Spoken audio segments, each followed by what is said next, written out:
Tapos ngayong gabi, ikaw na lang yung natuloy. Or pwedeng natuloy din siya.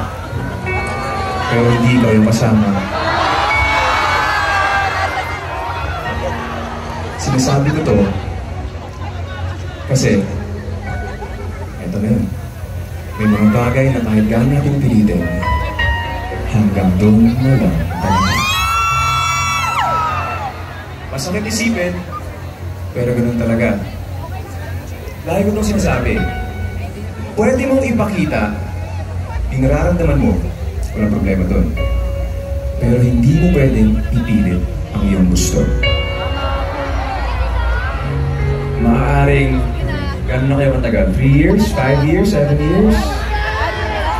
Okay naman lahat, walang problema. Sanay na kayo sa isa't isa. Kilala niyo na yung pamilya ng isa't isa. Tapos biglang isang araw, boom, ayaw niya na. Hindi mo alam saan magsisimula yung pinakamahirap. Hindi mo alam paano mag-navigate sa buhay kasi sanay ka na kasama siya. Parte na siya ng sistema. If that's you, this one's for you.